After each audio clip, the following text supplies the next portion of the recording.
When I came home to West Egg that night, I was afraid for a moment that my house was on fire. 2 o'clock, and the whole corner of the peninsula was blazing with light which fell unreal on the shrubbery and the roadside wires. Turning a corner, I saw that it was Gatsby's house, lit from tower to cellar. As I pulled my car next to his house, I saw Gatsby walking towards me across his lawn.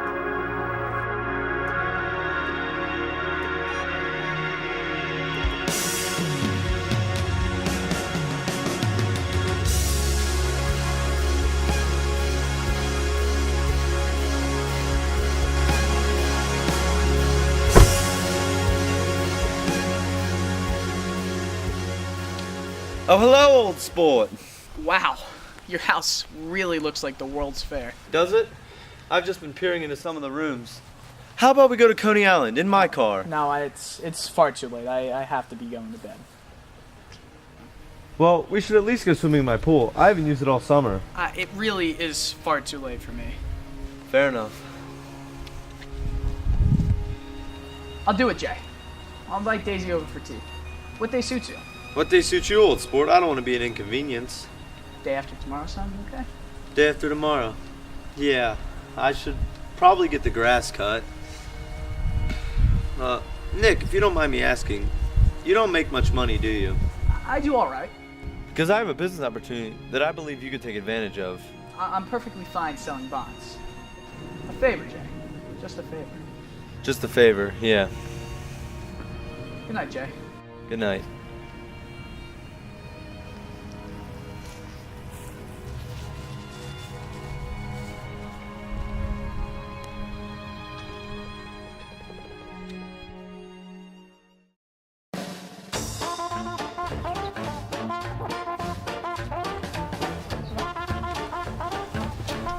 Do you think it all looks all right? The yard looks fine, if that's what you're asking.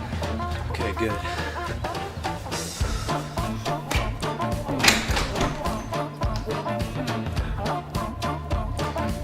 What a modest home this is, Nick. Thank you, Jay.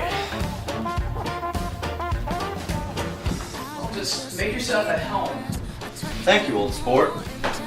I'll be waiting out here until Daisy arrives.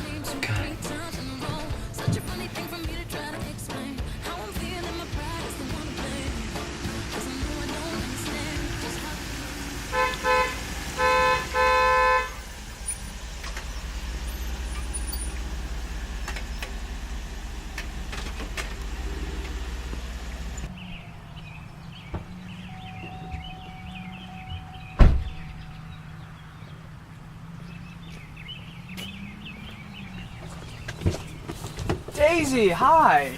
Is this where you live? Well, it is. It suits me pretty well, actually. You're not in love with me, are you? Or why can't I bring Tom? Well, that is the secret of Castle Racklins.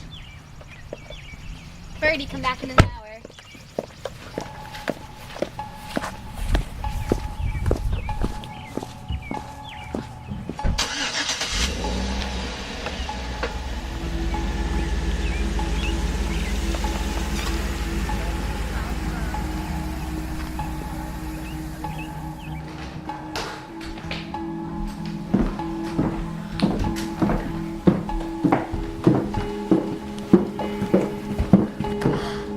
He does love me.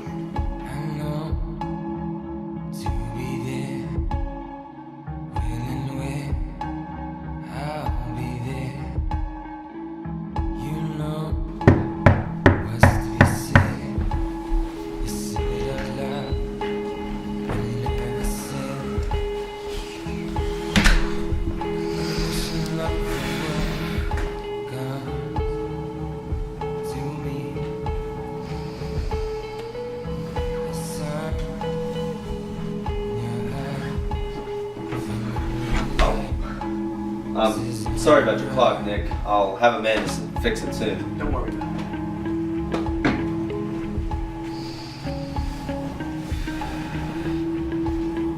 I'm awfully happy to see you. We haven't seen each other in... 5 years next November. I'll be right back, guys. Wait, Nick.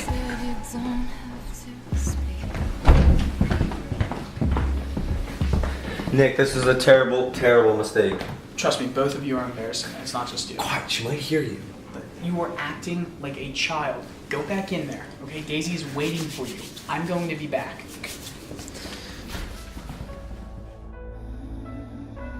I walked out the back way, just as Gatsby had when he had made his nervous circuit of the house half an hour before. And I ran for a huge black knotted tree whose massed leaves made a fabric against the rain. After half an hour, the sun shone again. It was time for me to go back in.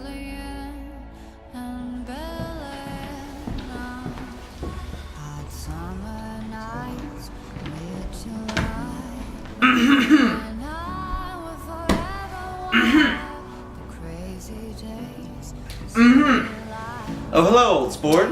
Stopped raining outside. Has it? Oh, good. I'd like for you and Daisy to come see my house.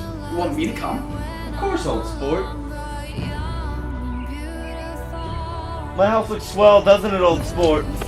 It sure does. I earned the money to get it in only 3 years. I thought you inherited it. I did inherit it, but I lost that money in the panic of the war. That huge house over there? Yes, do you like it? I do, but I don't see how you live in it alone. I always keep it filled with interesting people.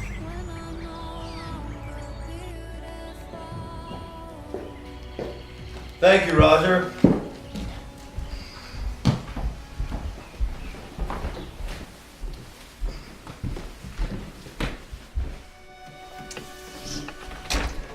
I've got a man in England who buys me the finest shirts every spring and fall.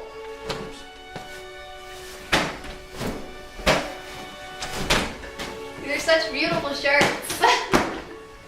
These are such beautiful shirts. Roger, would you please open the door? If the mist weren't there, you'd be able to see the green light at the end of your dock. Possibly, it had occurred to Gatsby the colossal significance of that light had now vanished forever. As compared to the great distance that had separated him from Daisy, it seemed very near to her, almost touching her. It seemed as close as a star to the moon. Now it was again a green light on the dock. His count of enchanted objects had diminished by one. Who is this a picture of? Roger, please shut the door and go get Clip Springer. Of course, sir. Oh, that's Dan Cody, old sport. He was my best friend from a few years ago. He's dead now. Look, Daisy, I found a book of old clippings about you.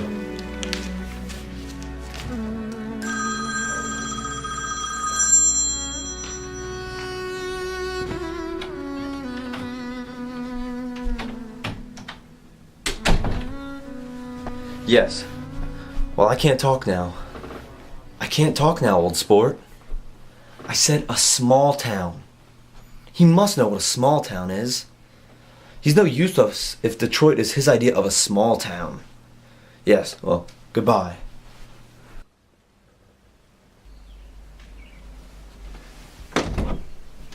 Clip Springer, get up. Mr. Gatsby needs your assistance. Clip Springer. Clip Springer, he has guests.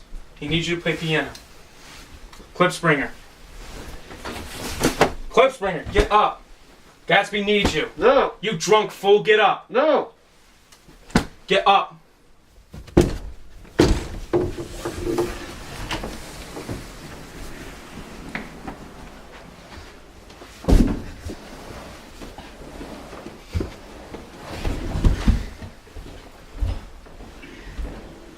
Come on.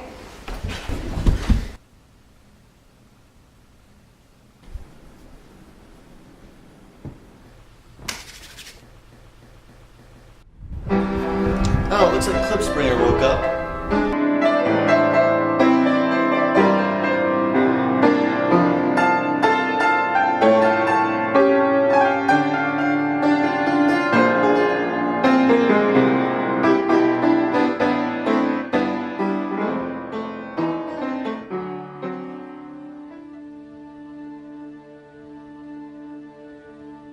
"5 long years lost on Daisy's lips. Gatsby had thrown himself onto everything with a creative passion adding to it all the time, decking it out with every bright feather that drifted his way. No amount of fire or freshness can challenge what Gatsby stored up in his ghostly heart.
Hi, I'm Dylan Coyle, and I am Nick. I'm also the editor and director of our Great Gatsby film.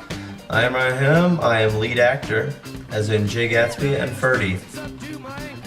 For our explanation phase, we would like to focus around a couple things. First off, we chose to include the night scene between Gatsby and Nick, and also the green light that was mentioned a couple times throughout the chapter in our film because we thought it was very relevant to the chapter, and we feel that if we would not have included it, it would have taken away from the main part of the chapter. I also agree with that because, if we did not use the green light, that is the entire theme of the story. If you don't include that, then the message you're trying to get across to the audience, it's lost. As for the filmmaking, I decided to use some techniques that basically showed who Gatsby was. Now, a few times I used the camera angle down low, and you doing that, it basically showed Gatsby's power, his influence as well. Whenever you're in a movie and then you see the camera is situated where you would be looking up at a person, you can tell that they are of power. A few other things we used is the music. Now, I really looked at a lot of songs, a lot of things we do with the music to basically capture the atmosphere. There were a bunch of times where, to capture it correctly, we needed to use some music that was just exciting. There was one part in the beginning of our second scene when Gatsby and Nick were walking into Nick's house that we used one of the songs from the Great Gatsby movie. We decided that would fit well. Do you think it all looks alright? The yard looks fine, if that's what you're asking. Okay. We decided it would fit well with that scene. And a few other times we used slower songs and more dramatic and intense songs. It was again a green light on the dock. Now we also decided to include the scene of Cliff Springer being woken up. Now that's not in the story at all, but we added that to basically get the effects of Nick Rubo and Brendan Chu. Get up! Gatsby needs you. There were also a lot of times in this recording we did a lot of different shots. We did a lot of retakes. There was one where Ryan's girlfriend, Emily, who was playing Daisy, was hit right on top of the head by Ryan, who was playing Gatsby. With a jersey. These are such beautiful shirts. We're breaking up.